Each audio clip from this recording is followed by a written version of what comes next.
আয়াত ৩১ ولو أن قرآنا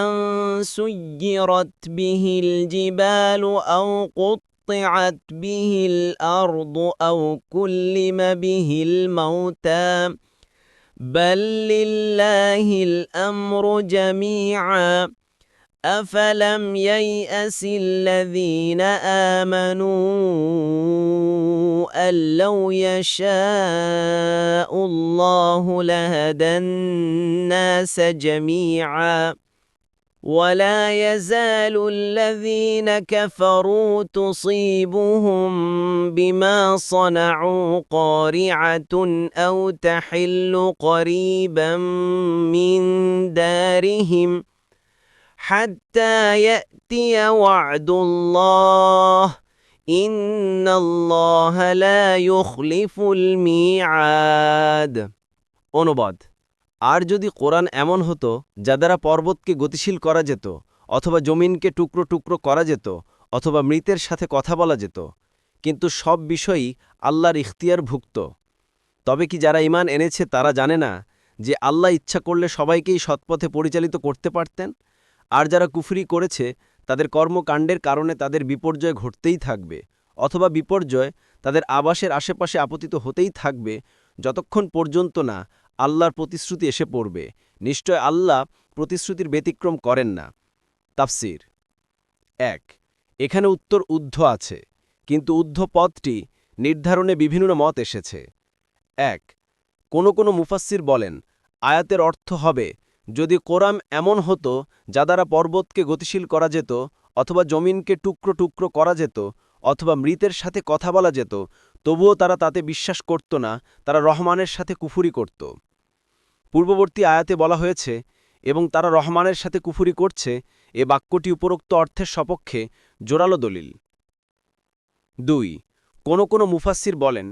আয়াতের অর্থ হবে যদি কোনো কোরআন এমন হতো যা দ্বারা পর্বতকে গতিশীল করা যেত অথবা পৃথিবীকে বিদীর্ণ করা যেত অথবা মৃতের সাথে কথা বলা যেত তাহলে তা এই কোরআনই হতো কারণ এই কোরআনে নিহিত রয়েছে চ্যালেঞ্জ জিন এবং মানব এর মতো বা এর একটি সূরার মতো কিছু আনতে অপারগ সেই হিসেবে কোরআন শব্দ দ্বারা পূর্ববর্তী সমস্ত কিতাবকেই বোঝানো হয়েছে পবিত্র কোরআনের অন্যত্র কোরআন শব্দটিকে পূর্ববর্তী গ্রন্থসমূহের জন্য ব্যবহার করা হয়েছে বলা হয়েছে যেভাবে আমরা নাজিল করেছিলাম বিভক্তকারীদের উপর যারা কোরআনকে বিভিন্নভাবে বিভক্ত করেছে সূরা আল হিজর ৯০-৯১ আবার কোনো সহিহ হাদিসেও পূর্ববর্তী কোনো কিতাবকে কোরআন নাম দেওয়া হয়েছে রাসূলুল্লাহ সাল্লাল্লাহু আলাইহি সাল্লাম বলেছেন দাউদ আলাইহিসসালামের উপর পড়াকে এতই সহজ করে দেওয়া হয়েছিল যে তিনি তার বাহনের লাগাম লাগানোর নির্দেশ দিতেন আর তা লাগানোর পূর্বেই তার কোরআন পড়া শেষ হয়ে যেত বুখারী ৩৪-১৭ এখানে কোরআন বলে নিঃসন্দেহে তার কাছে নাজিলকৃত কিতাব জাবরকেই বোঝানো হয়েছে অর্থের দিক থেকেও পূর্ববর্তী গ্রন্থসমূহকে কোরআন বলা যায় কারণ কোরআন শব্দের অর্থ জমা করা সে সমস্ত গ্রন্থে আয়াত জমা করার পর তা কোরআনে পরিণত হয়েছে ইবনে কাসির এ অর্থের আরেকটি দলিল হল কোরআনান এর তানভিন কারণ এই তানভিন হলে তা আমাদের পরিচিত কোরআনকে বোঝানো হয়নি বলেই ধরে নিতে হয় ২ এর কারণ হচ্ছে সব কিছুই আল্লাহ তাআলার নিয়ন্ত্রণে তিনি চাইলে তা হবে আর না চাইলে তা হবে না তিনি যার হিদায়াত চান তাকে কেউ পথভ্রষ্ট করতে পারবে না আর তিনি যার ভ্রষ্টতা চান তাকে কেউ হিদায়াত দিতে পারবে না কারণ তারা যে সব মুজিজা প্রত্যক্ষ করেছে সেগুলো এর চাইতে কম ছিল না রাসূলুল্লাহ সাল্লাল্লাহু আলাইহি সাল্লামের ইশারায় চন্দ্রের দ্বিখণ্ডিত হওয়া পাহাড়ের সস্থান থেকে সরে যাওয়া এবং বায়ুকে আজ্ঞাবহ করার মুজিজা চাইতে অনেক বেশি বিস্ময়কর এমনিভাবে নিষ্প্রাণ কঙ্করের কথা বলা এবং তাসবিহ পাঠ করা কোনো মৃত ব্যক্তির জীবিত হয়ে কথা বলার চাইতে অনেক বেশি বিরাট মুজিজা মিরাজের রাত্রিতে মসজিদুল আকসা অতঃপর সেখান থেকে নবমণ্ডলের সফর এবং সংক্ষিপ্ত সময় প্রত্যাবর্তন সুলেমান আলাইহিসসালামের বায়ুকে বশ করার মুজিজার চাইতে অনেক বেশি মহান কিন্তু জালেমরা এগুলো দেখার পরও বিশ্বাস স্থাপন করেনি ৩ আয়াতের মূল শব্দ হচ্ছে ইয়াই আসি শব্দটির যে অর্থ উপরে উল্লেখ করা হয়েছে তা আবদুল্লাহ ইবনে আব্বাস রাজিয়াল্লাহু আনহুমা থেকে সহিহ সনদে বর্ণিত হয়েছে। আত-তাফসিরুস সাহিহ। সে অনুযায়ী অর্থ হবে, ঈমানদাররা কি জানে না যে আল্লাহ ইচ্ছা করলে সমস্ত মানুষকেই নিদর্শন দেখানো ছাড়াই হিদায়াত দিয়ে দিতে পারতেন। তাফসির কুরতুবী।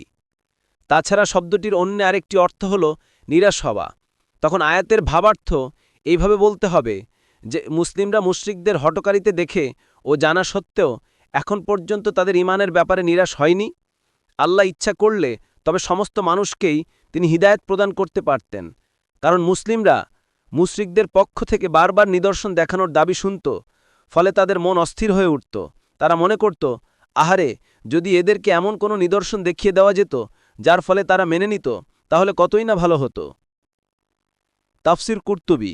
বস্তুত যারা কোরআনের শিক্ষাবলিতে বিশ্বজগতের নিদর্শনসমূহের মধ্যে নবীর পবিত্র পরিচ্ছন্ন জীবনে, সাহাবিয়ে কেরামের পবিত্র জীবনধারায় কোনো সত্যের আলো দেখতে পাচ্ছে না, তোমরা কি মনে করো তারা পাহাড়ের গতিশীল হওয়া, মাটি ফেটে চৌচির হয়ে যাওয়া এবং কবর থেকে মৃতদের বের হয়ে আসার মতো অলৌকিক ঘটনাবলিতে কোনো আলোর সন্ধান পাবে? আবুল আলিয়া বলেন, এর অর্থ অবশ্যই ঈমানদারেরা তাদের হিদায়াত সম্পর্কে নিরাশ হয়েছে, তবে আল্লাহ ইচ্ছা করলে তাদের সবাইকেই তিনি হিদায়াত দিতে পারতেন। ৪ করিআতুন শব্দ দ্বারা উদ্দেশ্য আকাশ থেকে শাস্তি নাজিল হওয়া, অর্থাৎ রাসূলুল্লাহ সাল্লাল্লাহু আলাইহি সাল্লাম তাদের বিরুদ্ধে যুদ্ধে অবতীর্ণ হওয়া। ইবনে কাসির। অথবা এর অর্থ বিপদাপদ, অর্থাৎ তাদের উপর আপদের বিপদের এ ধারা অব্যাহতই থাকবে যতক্ষণ পর্যন্ত না আল্লাহর প্রতিশ্রুতি এসে পড়ে, কারণ আল্লাহর প্রতিশ্রুতি কোনো সময়ই টলে না। ওয়াদা বলে এখানে মক্কা বিজয়কে বোঝানো হয়েছে। ইবনে কাসির। উদ্দেশ্য এই যে তাদের উপর বিভিন্ন প্রকার আপদ আসতে থাকবে, এমনকি পরিশেষে মক্কা বিজিত হবে এবং তারা সবাই পরাজিত ও পর্যস্ত হয়ে যাবে। তবে হাসান বসরির মতে ওয়াদার অর্থ